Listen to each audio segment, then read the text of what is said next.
আসসালামু আলাইকুম এভরিওয়ান। খুবই মজাদার Chinese chicken vegetable spring roll তৈরি করে দেখাবো আজকের পর্বে। এই স্প্রিং রোলটা বাইরে থেকে যেমন ক্রিস্পি হয়, ভেতরটা তেমন জুসি। কিভাবে খুব সহজে এই স্প্রিং রোলের শীট তৈরি করবেন, সাথে থাকছে কিভাবে ফ্রোজেন করে 2-3 মাসের মতো সংরক্ষণ করবেন, তার পুরো প্রস্তুত প্রণালী। আশা করছি আজকের মজাদার এই স্প্রিং রোলের রেসিপিটি আপনাদের অনেক ভালো লাগবে। স্প্রিং রোলের শীট তৈরির জন্য এখানে আমি মেজারমেন্ট কাপের 1.5 কাপ পরিমাণ ময়দা নিয়েছি। আপনারা চাইলে প্যাকেটের আটাটাও নিতে পারেন। সাথে দিয়ে দিচ্ছি 1/2 চা চামচ পরিমাণ লবণ। এবারে অল্প অল্প করে পানি দিয়ে আমরা যেমন রুটি বা পরোটা তৈরি করি, ঠিক তেমন একটা সফট ডো তৈরি করে নিতে হবে। খুবই শক্তও হবে না, আবার একেবারে নরমও হবে না। এই তো আমি অল্প অল্প করে পানি দিয়ে একটা ডো তৈরি করে নিয়েছি। আমার ডোটা রেডি হয়ে গিয়েছে। এবার একটা ঢাকনা দিয়ে ঢেকে এটাকে 10 মিনিটের জন্য রেস্টে রেখে দিচ্ছি। এবার আমি ভেতরের পুরটা তৈরি করে নেব। সেজন্য চুলায় একটা প্যান বসিয়ে দিয়ে দিচ্ছি 2 টেবিল চামচ পরিমাণ তেল। তেলটা গরম হয়ে আসলে দিয়ে দিচ্ছি 1 টেবিল চামচ পরিমাণ আদা কুচি আর 1 টেবিল চামচ পরিমাণ রসুন কুচি। আদা আর রসুন কুচিটা যখন একটু ভাজা ভাজা হয়ে আসবে, তখন এর মধ্যে দিয়ে দিচ্ছি 1 কাপ পরিমাণ মুরগির বুকের মাংস। আমি আগে থেকে ছোট ছোট করে কেটে রেখেছিলাম, সেটা দিয়ে দিচ্ছি। মাংসটা দেওয়া হয়ে গেলে দিয়ে দিচ্ছি 1 চা চামচ পরিমাণ চিলি ফ্লেক্স, 1 চা চামচ পরিমাণ গোলমরিচের গুঁড়া আর স্বাদ মতো কিছুটা লবণ। এগুলো দিয়ে আমি মিনিট 2-এর মতো এটাকে ভেজে নেব।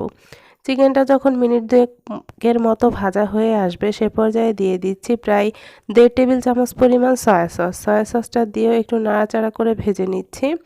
সয়া সসটা দিয়ে আমি মিনিট 2-এর মতো ভেজে নিয়েছি। তারপর এর মধ্যে দিয়ে দিচ্ছি 1 কাপ পরিমাণ পেঁয়াজ কুচি।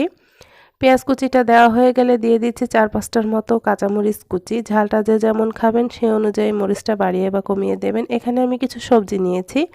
আমি নিয়েছি 2 কাপ পরিমাণ বাঁধাকপি কুচি, 1 কাপ পরিমাণ গাজর কুচি আর 1 কাপ পরিমাণ বরবটি কুচি। আপনারা চাইলে এখানে ক্যাপসিকামও দিতে পারেন, আর আপনাদের পছন্দ মতো যে কোনো সবজি এখানে ব্যবহার করতে পারেন। সবজিগুলো দিয়ে আমি খুব ভালোভাবে কিছুক্ষণের জন্য নেড়ে নিচ্ছি। আর এ পর্যায়ে চুলার আঁচটা আমি মিডিয়ামে রেখেছি। চুলার আঁচটা মিডিয়ামে রেখে আমি সবজিগুলোকে প্রায় 4-5 মিনিটের মতো ভেজে নিয়েছি। তারপর এর মধ্যে দিয়ে দিচ্ছি প্রায় 1 টেবিল চামচের মতো টমেটো সস, দিয়ে দিচ্ছি 1 চা চামচ পরিমাণ ভাজা জিরার গুঁড়া আর 1 চা চামচ পরিমাণ গরম মশলা গুঁড়া, দিয়ে দিলাম 2 টেবিল চামচ পরিমাণ ধনিয়া পাতা কুচি। তারপর খুব ভালোভাবে নেড়েচেড়ে মিশিয়ে নিচ্ছি। আর এই পুরটাকে কিন্তু একেবারে বেশি সেদ্ধ করা যাবে না। সবজিগুলো যদি বেশি সেদ্ধ হয়ে যায়, তাহলে সবজিটা একেবারে নরম হয়ে গেলে আর খেতে ভালো লাগবে না। একটু শক্ত শক্ত অবস্থায় এটাকে নামিয়ে নিতে হবে। আমি প্রায় আরও 2-3 মিনিটের মতো এটা ভেজে নিয়েছি। এই তো পুরটা রেডি হয়ে গিয়েছে। এবার আমি এটাকে চুলা থেকে নামিয়ে ঠান্ডা করে নিচ্ছি। 10 মিনিট পর আমি যে ডোটা ঢেকে রেখেছিলাম, সেই ডোটাকে আরও একটু মথে নিয়ে 2 ভাগে ভাগ করে নিচ্ছি। তারপর একটা বোর্ডের ওপর নিয়ে আমি একটা বড় সাইজের রুটি বানিয়ে নিচ্ছি। একটু আটা দিয়ে আমি খুব ভালোভাবে রুটিটা বেলে নিয়েছি। এই তো একটু বড় করে একটু মোটা করে একটা রুটি বেলে নিয়েছি। তারপর একটা বাটি দিয়ে আমি এটা কেটে নিচ্ছি। আমি এখানে ছোট একটা বাটি নিয়েছি। আপনারা চাইলে কুকি কাটার অথবা ছোট কৌটার ঢাকনা দিয়ে এগুলো কেটে নিতে পারেন। আর এভাবে করে কেটে নিলে সবগুলো রুটির সাইজে একই হবে, আর শিটগুলো অনেক বেশি পারফেক্ট হয়। আর এভাবে করে আমি সবগুলো রুটি কেটে নিয়েছি। এবার আমি এখানে একটা ছোট রুটি নিয়ে নিচ্ছি। আমি এখানে কিছুটা তেল নিয়ে নিয়েছি, প্রায় 3 টেবিল চামচ পরিমাণ। তেলটা আমি ব্রাশে করে খুব ভালোভাবে একটা রুটির ওপর ব্রাশ করে দিচ্ছি। তারপর কিছুটা শুকনা ময়দা ছড়িয়ে দিচ্ছি। এভাবে করে খুব ভালোভাবে ময়দাটা ছড়িয়ে দিতে হবে। তারপর ওপর থেকে আরও একটা রুটি দিয়ে দিচ্ছি। তারপর আবারও তেল ব্রাশ করে দিচ্ছি। দিয়ে দিচ্ছি কিছুটা শুকনা ময়দা। এভাবে করে আমি 4টা রুটি সেট করে নিচ্ছি। আপনারা চাইলে 5টা অথবা 6টাও করে নিতে পারেন। আর প্রত্যেকটা লেয়ারে এরকম তেল আর ময়দা খুব ভালোভাবে ব্রাশ করে নিতে হবে। এটা যত ভালোভাবে করবেন, শিটগুলো খুব সুন্দরভাবে খোলা যাবে, শিটগুলো খুব সুন্দরভাবে তৈরি হবে। এই তো এভাবে করে আমি 4টা রুটি সেট করে নিয়েছি। আর বাকি যে রুটিগুলো আছে সেগুলোকেও আমি একইভাবে করে নিয়েছি।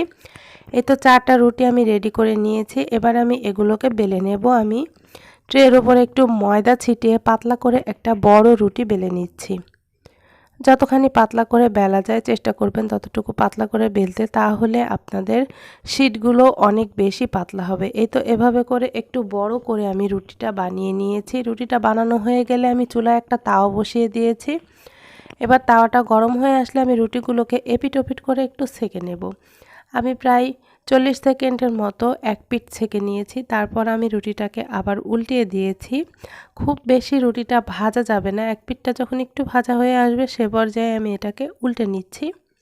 আর এভাবে করে উল্টে পাল্টে আমি সবগুলো রুটি ভেজে নিচ্ছি। এই তো আমি রুটিগুলোকে ভেজে নিয়েছি। রুটিগুলো ভাজা হয়ে গেলে গরম অবস্থায় আমি এক পাশ থেকে এভাবে করে রুটিগুলো খুলে নিচ্ছি। এই তো দেখুন দর্শক, গরম অবস্থায় এভাবে যদি আপনি একটু এক পাশ থেকে আলগা করে নেন, দেখবেন খুব সুন্দরভাবে শিটগুলো আলাদা হয়ে যাচ্ছে। এই তো দর্শক দেখুন কত সহজেই শিটগুলো আলাদা হয়ে যাচ্ছে। আপনারা দেখলেই হয়তো বুঝতে পারছেন যে স্প্রিং রোলের শিটগুলো কতটা পারফেক্ট হয়েছে। এই তো দর্শক, এভাবে করে আমি সবগুলো শিটই রেডি করে নিয়েছি। এই তো আমার সবগুলো শিট এখানে খুব সুন্দরভাবে হয়ে গিয়েছে। আর শিটগুলো কতটা পাতলা হয়েছে আপনারা হয়তো দেখেই বুঝতে পারছেন। এই শিটগুলো দিয়ে আপনারা চাইলে সমোচাও বানিয়ে নিতে পারেন। এভাবে করে আপনারা শিট বানিয়ে ডিপ ফ্রিজে 2 থেকে 3 মাসের মতো সংরক্ষণ করে রাখতে পারেন। যখন সমোচা অথবা স্প্রিং রোল বানাবেন বের করে বানিয়ে নিলেই হবে। এই তো এভাবে করে আমি সবগুলো শিটই রেডি করে নিয়েছি। আমার শিটগুলো রেডি করা হয়ে গিয়েছে। এবার আমি স্প্রিং রোলগুলো বানিয়ে নেব। আপনারা চাইলে রুটিগুলোকে স্কোয়ার শেপ করে কেটে নিয়ে তারপর স্প্রিং রোলটা বানাতে পারেন, তবে আমি আজকে পুরো রুটিটা দিয়েই স্প্রিং রোলগুলো বানিয়ে নেব।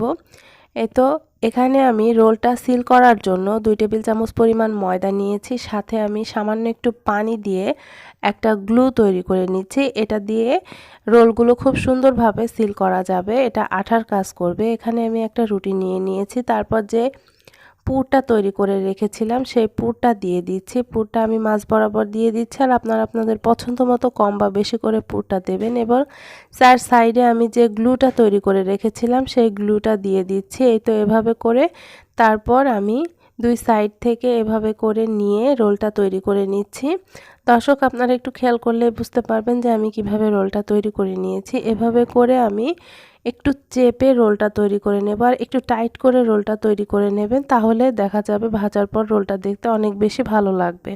এই তো আমি এখানে একটা রোল তৈরি করে নিয়েছি। এভাবে আমি আরও একটা রোল আপনাদেরকে তৈরি করে দেখাচ্ছি। এভাবে আমি প্রথমে পুরটা দিয়ে তারপর 2 সাইড থেকে উঠিয়ে যে ময়দার গ্লুটা করে রেখেছিলাম সেটা দিয়ে খুব ভালোভাবে টাইট করে এক পাশ থেকে জড়িয়ে নিলেই রোলটা খুব সুন্দরভাবে রেডি হয়ে যাবে। আর এখানে অবশ্যই এই গ্লুটা খুব ভালোভাবে লাগিয়ে নেবেন, না হলে এটা ভাজার সময় তেলে খুলে যাওয়ার সম্ভাবনা থাকে। এই তো এভাবে করে আমি খুব ভালোভাবে আঠাটা লাগিয়ে নিয়ে তারপর রোলটা রেডি করে নিচ্ছি। এই তো এভাবে আমি বাকি সবগুলো স্প্রিং রোলই রেডি করে নেব।